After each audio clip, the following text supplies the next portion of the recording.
तो भैया आप चलो शुरू हो जाओ, टेस्ट के बारे में थोड़ी सी हम बातचीत कर लेते हैं। क्लियर है? चलो भाई थोड़ा सा हम टेस्ट के बारे में बात कर लेते हैं। So here we are going to discuss about questions. कल मैंने आप लोगों को हड़प्पा सभ्यता के बारे में बहुत डिस्कशन किया, क्यों वो एक हड़प्पा की जगह पे हुआ, उसको इंडस वैली सिविलाइजेशन के पीछे उसका भौगोलिक कारण क्या था। सान्याल ने जो अभी नई किताब अपनी निकाली है, जो रिसर्च निकाली है, वो पढ़ाया मैंने। टीचर की जिम्मेदारी होती है कि वो नई नई चीजों के साथ जोड़े। ठीक है, अब चलो शुरू करें। विच of the following Indian states, शुरू करो शुरू करो शुरू करो, आंसर दो। चलो इसको क्लास में करना शुरू कर देते हैं। जिनको लग रहा था कि डेमो क्लास चल रही है उनके लिए अभी मैं सबसे काउंसलर का मेरे पास से यहां से कॉल या मैसेज जाएगा, आपको सबको भेजना पड़ेगा अपना नंबर। तो which of the following Indian sites of the Harappan civilization is located near the coastal areas. Harappa सभ्यता के या का निम्नलिखित में से कौन सा भारतीय स्थल भारतीय तटीय क्षेत्र के पास स्थित है? राइट, कौन सा होगा? सुतका गेंडोर, सुतका कोह, कालीबंगा और सुरकोटदा, कौन सा इसमें से जो है वो यहां पर उपलब्ध है? हां जी,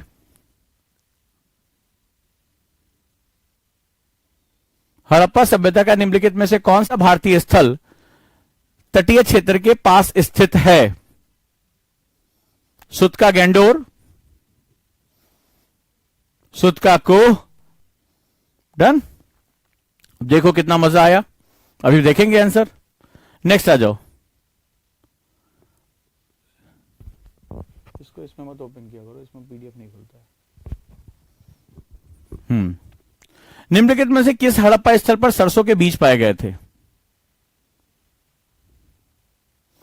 mustard seeds were found at which of the following Harappan sites. कल मैंने बताया था सरसों पाया जाता है। ठीक है, धौलावीरा, चहुंदड़ो, आलमगीरपुर और लोथल, कहां पर मस्टर्ड सीड्स पाए गए थे?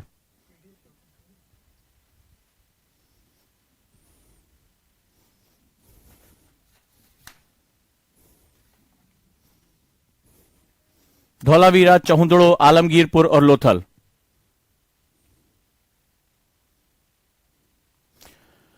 हो गया। Third, which of these Harappan site form the eastern boundary. Harappa सभ्यता की पूर्वी सभ्यता, पूर्वी स्थल सीमा का निर्माण कौन करता है? मानपुर, रंगपुर, रोजड़ी और संधानवाला। अगर ध्यान से कल आप लोगों ने मैप जो मैंने बनाया था उसको आप देखोगे तो आपको उसका आंसर मिल जाएगा। मानपुर, रंगपुर, रोजड़ी और संधानवाला।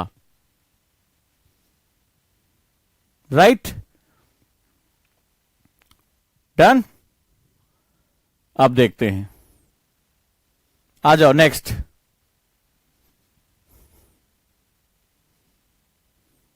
तीन क्वेश्चन हुए।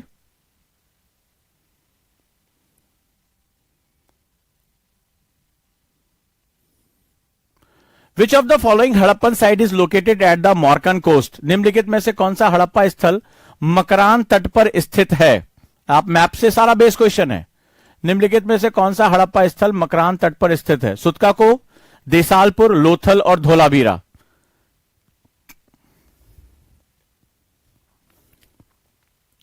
निम्नलिखित में से कौन सा हड़प्पा स्थल मकरान तट पर स्थित है? Which of the following Harappan site is located at Makran coast.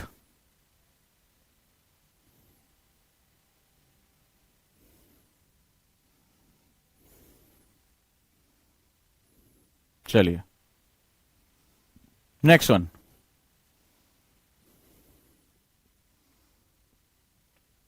सुतका Koh, Desalpur, Lothal, Dholavira. Next one.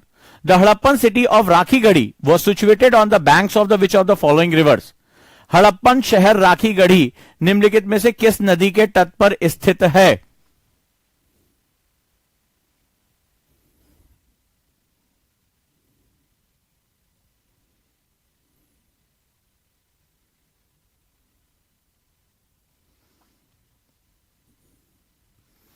Harappan शहर राखीगढ़ी निम्नलिखित में से किस नदी के तट पर स्थित है?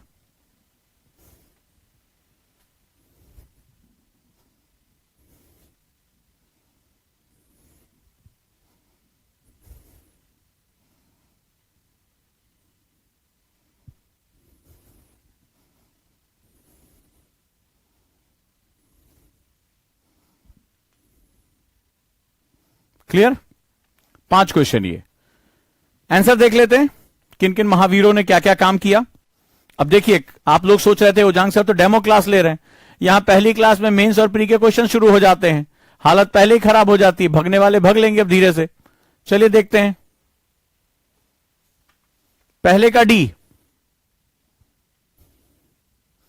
दूसरे का बी, सेकेंड बी, थर्ड का ए, बड़गांव मानपुर उत्तर प्रदेश के स्थित आलमगीरपुर हड़प्पा सभ्यता के पूर्वी सीमा का निर्धारण करते हैं। चौथे का ए, सुतका कोह और सुतका गेंडोर। फोर्थ का ए एंड फिफ्थ का बी, फिफ्थ का B. First D, second B, third A, fourth A and fifth B.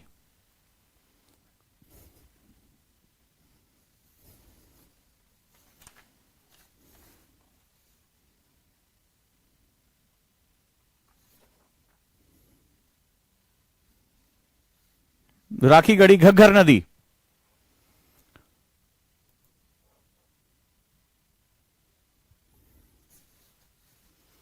Right. अब कुछ क्वेश्चन ऐसे होंगे जो तुम्हें लगेगा कि इसको क्लास में नहीं कराया गया, राइट। अब यहां पर यह समझना जरूरी है, इसमें 2 क्वेश्चन ऐसे थे जो क्लास के नोट से नहीं थे, लेकिन वो थे आपके मैप के अंदर। अगर आप मैप को ध्यान से देखोगे तो वो आपको उसमें दिखाई पड़ेंगे। कारण क्या था? आप में से कई लोगों ने कल मैपिंग को ध्यान ही नहीं दिया। ये जानबूझकर क्वेश्चन जो है वो टेक्स्ट से ना देकर मैप से दिया गया। आपको बताना जरूरी है कि बीटीएल क्या होता है। कल मैंने आपको इंटरलिंक बता दिया, कल मैंने आपको ये बता दिया कि उसको जो है वो आप कैसे लिंक करके पढ़ाई करते हैं। लेकिन कई लोगों ने कल बड़ा लाइटली लिया, कल लोगों ने मैप नहीं बनाया, ना मैप ध्यान से पढ़ा। कई लोगों ने बाद में पूछा क्या सर वो बनाना था, इस तरह के क्वेश्चन आए और अब इसी तरह पढ़ते हैं। आप आश्चर्य करेंगे कि एनसीईआरटी के बहुत ढेर सारे क्वेश्चन जो प्री में इस बार आए थे वो बॉक्सेस के अंदर, मैप के अंदर दिए हुए थे और वहां से उठाकर क्वेश्चन उसने जो है यूपीएससी ने पूछा है। तो अगर आपको पढ़ने का इसलिए शौक है कि नहीं एनसीईआरटी नाम से हम फैशन क्रिएट करेंगे, सॉरी टू से ये क्लास आपके लिए नहीं है। अगर आपका पर्पस ये है कि नहीं एनसीईआरटी मुझे निचोड़कर यूपीएससी के साथ एकदम हिट कर देना है यूपीएससी के क्वेश्चन, तो स्वागत है आपका क्लास में। लेकिन जब यूपीएससी के रिक्वायरमेंट के हिसाब से आप पढ़ने जा रहे हैं तो तरीके बिल्कुल अलग होंगे। वो जो चीजें तुम्हें फालतू लग रही थी वो चीजें तुम्हारे काम की हो जाएंगी। इसीलिए जानबूझकर टेक्स्ट से हटकर कल मैंने अभी जो है इसमें से 2 क्वेश्चन रखे। क्लियर है? उसका रीजन यही है कि आपको जब कल मैंने मैप कराया था तो आपने उस पर ध्यान नहीं दिया, आपने ध्यान नहीं दिया। आपको लगा शायद कुछ उजांग सर कुछ प्रमोशनल बकवास कर रहे हैं। बस यही सबसे बड़ी गलती हो जाती है। आपको नहीं पता कि अगर आप घूमने फिरने आए हैं, आप फ्री क्लास है तो चलो तफरी कर लेते हैं, बहुत दिन से उजांग सर को देखा नहीं, देख लेते हैं, तो आगे इसलिए पर्पस से आए तो कोई मतलब नहीं आपके जीवन का। वो 1 घंटा 1.5 घंटा भी आपके जीवन का सबसे इंपॉर्टेंट हिस्सा हो सकता था। यह समझना आपके लिए बड़ा जरूरी है। और अगर 2 नंबर भी एग्जाम में मेरा हिट कर गए तो इससे मेरा काम हो सकता। अब दोबारा आप जाएंगे और दोबारा मैप्स पढ़ेंगे। क्लियर है? दोबारा मैप्स पढ़ेंगे और जब मैप्स पढ़ेंगे तब आपको जो है पता चलेगा कि हमसे कल बेसिक गलतियां हुई थी। क्लियर? चलिए, तो आगे से जिसको आप बेकार समझ रहे हैं, एनसीईआरटी में जो ट्रेंड चेंज हुआ है पिछले कुछ समय से, जो उसका डोमिनेंस हुआ है, ऐसी चीजें जिसको स्टूडेंट जब पहली बात तो वो क्रैक्स बुक पढ़ता है, वो फैक्ट फाइल पढ़ता है, वो सोचता है रट के काम चल जाएगा, और दूसरा उसको लगता है कि अरे वो इंपॉर्टेंट लाइनें पढ़ लो, इसी में हमारा प्री जो निकल जाएगा। बस ये यूपीएससी है, अनप्रिडिक्टेबल सर्विस कमीशन, इसका अंदाजा लगाना बड़ा मुश्किल होता है। ये जहां तुम्हारा ध्यान नहीं जा रहा है ना, वहां से क्वेश्चन उठा लेता है। क्लियर है? तो आगे से अभी फिर कल टेस्ट होगा, आज जो पढ़ाऊंगा उस पर कल टेस्ट होगा। पूरी अब क्लास अटेंशन में रखना, यही मेरा तरीका, इसको बीटीएल बोलते हैं, बिटवीन द लाइन। जो तुम्हें नहीं दिखाई पड़ रहा है वहां से यूपीएससी क्वेश्चन बनाता है। तो हम क्यों ना एग्जामिनर की जो है दिमाग को पकड़ लें और जो वो डिमांड कर रहा है वही हम सप्लाई कर दे, सिलेक्शन हमारा ऑटोमेटिकली हो जाएगा। यही चीज तुम्हें से ये झटका देना बहुत जरूरी था। नहीं तो डेमो के नाम पर, प्रमोशन के नाम पे बहुत से लोग जो है वो ढेर सारे मैसेजेस कर रहे थे। अब होश में आ जाएंगे, जिसके भी नंबर कम है एक बार अपने आप को देखे ध्यान से, और अब होश में आ जाए कि अगले पता नहीं कल उजांग सर मेंस का क्वेश्चन ना दे बैठे, और मेरे क्वेश्चन का तरीका भी अलग होता है। तो आप यहां मेरे साथ निचोड़े जाओगे। एनसीईआरटी में तभी आपका स्वागत है जब आप निचोड़े जाने के लिए तैयार हो कि हां मेरा टीचर मुझे रगड़ेगा कायदे से, लेकिन बना के मुझे भेजेगा। अगर आप ये थोड़ा सा चबी चबी टाइप के हो कि नहीं लग रहा है, नहीं बाबू भैया करके थोड़ा फैक्ट पढ़ा के निकाल दिया जाएगा, तो इस क्लासेस में मत आना, मैं आपको पहले ही मना कर रहा हूं, ठीक है। यूपीएससी अगर तुम्हारा ड्रीम है, अगर एग्जाम क्रैक करना है स्टेट लेवल का, सेंट्रल लेवल का, तो उसके लिए स्वागत है, लेकिन तरीके बिल्कुल अलग होंगे, right. So there is a difference. आ जाते हैं आज की कंडीशन में। Telling English, so this is one of the difficult process. You have to understand the BTL. What is the meaning of BTL? Between the line. Done? अभी तो ये trailer था, अभी तो टफ क्वेश्चन बनाने जा रहा हूं, और अभी पता नहीं तुम्हें 2-3 दिन के अंदर हो सकता है कल तुम्हें मेंस का क्वेश्चन मिल जाए, हालत खराब हो जाए, क्योंकि डिस्कशन कल मैंने बहुत इंपॉर्टेंट की थी, आज का डिस्कशन भी बहुत इंपॉर्टेंट होगा। अब कल पता चला आए और सर मुड़ाते ही ओले पड़े। हमारे यहां ऐसे ही होता है भाई, हम बिल्कुल टाइम नहीं देते हैं, और अब क्लास में हो तो पूरे फोकस हो। डेमो ओमो शब्द को अगर दिमाग में गूंज रहा है तो सुबह मेडिटेशन की क्लास में बैठो मेरे साथ और निकाल के फेंक दो उसको। क्लियर है? तो कई लोगों ने सोचा अरे ओजांग सर तो अभी ऐसे ही कुछ कहानी सुना रहे होंगे। सुनो कहानी। 5 क्वेश्चन में से जितने भी हैं और जिनका फोन आया था वो तीनों नंबर मैंने रखे हुए हैं, उनसे भी मेरा रिवर्ट कॉल आएगी कि भैया नंबर कितने आए जरा हमें बता दो। मैप का पहला सिद्धांत यह कि आपको अपने हाथ से ड्रॉ करना पड़ेगा मेरे साथ, नहीं होगा मैं उसको दोबारा कराऊंगा क्लास में। अभी जब आओगे क्लास में तो अभी तो सिर्फ ट्रेलर दिया है, चले पिक्चर तो अभी बाकी है, अभी तो शुरुआत हुई है। आ जाते हैं और हम अब लिखते हैं प्री वैदिक पीरियड। चलो लिखो, you have to write the pre Vedic period, यानी पूर्व वैदिक काल। लिखो पूर्व वैदिक काल। अब ध्यान से, कल फिर बम गिरेगा, याद रखिएगा।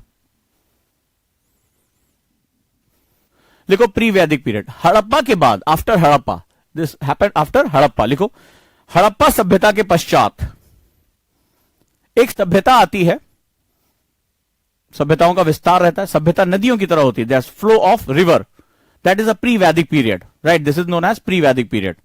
सो what is the meaning of pre Vedic period? इसको लेकर बहुत कैओस है एक्चुअली। जब आप मेरे साथ हिस्ट्री की क्लासेस में आओगे, जब हम जो है लार्जर क्लासेस में डिस्कशन करेंगे, आपको पता चलेगा कि इतिहास में इसमें कहा गया आर्यंस इन्वेडर्स थे, जो एक जिसे कहते हैं सेंट्रल एशिया के पार्ट, ऑस्ट्रिया के पार्ट से वो यहां तक आए। बट जो थ्योरीज मैंने अभी पढ़ी हैं, जिस पर रिसर्च मैंने जो अभी देखा है, उसमें कहा गया आर्यन यहां के मूल निवासी थे। तो इतिहास बेसिकली पर्सपेक्टिव होता है। जब आप इतिहास की क्लास में जाओगे ये देखोगे कि हम देखने का नजरिया क्या है। It's my perspective, how we see the history. तो एक ही चीज को देखने के पर्सपेक्टिव अलग अलग हो सकते हैं। पुराना एक कॉन्सेप्ट है कि ये आधा भरा हुआ है, आधा खाली है, ठीक है। So it is all about attitudinal और पर्सपेक्टिव बेस्ड। हम हिस्ट्री को किस रूप में देख रहे हैं। जब आप जाओगे तो आपको एक बहुत बड़ी कॉन्स्पिरेसी के बारे में बताऊंगा। मेरे जो एनसीईआरटी के स्टूडेंट होंगे वो जानते हैं कि मैंने उनको एक कॉन्स्पिरेसी पढ़ाई कि कैसे जेम्स मिल के समय से ही पूरे लिटरेचर में बदलाव किया गया। हमारे पूरे एविडेंसेस में, इंस्टीट्यूशंस में there are lot of changes happened in the history evidences, और वहां पर वो एविडेंस रखे गए बेसिकली जो हमारी इतिहास को एक अलग तरीके से दिखाते हैं, वेस्टर्न नजरिए से दिखाते हैं। सो यहां पर हम लोग आगे चलकर जब पढ़ेंगे तो वहां पर हम एक अलग ही नई डिबेट को जन्म देंगे, राइट। प्री वैदिक पीरियड लिखो। यह सभ्यता किसके समय आई, ठीक है। इस सभ्यता के जनक, स्थापित करने वाले कौन थे? The civilization established by Indo Aryan, right, established by Indo Aryan, Indo Aryan. The main source of knowledge about the pre-Vedic period, लिखो, the main source of knowledge about pre-Vedic period is known as Rigveda.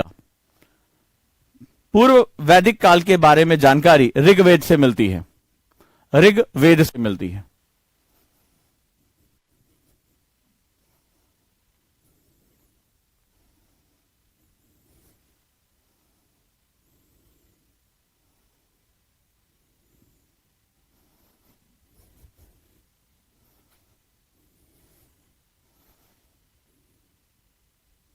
Right, Rigveda. The Veda is Sanskrit word. Veda का मतलब होता है knowledge, ज्ञान। वेद का मतलब होता है टू नो, जानना, ठीक है, जानना। और जो ये वेस्टर्न हिस्ट्री है इसके हिसाब से इसका समय 1500 से 1000 बीसी माना जाता है, 1500 to 1000 BC. The Rigvedas, Veda means is a Sanskrit word, means knowledge, ये जो नॉलेज का बेस था, याद रखिएगा, ये हाइम्स पे बेस था।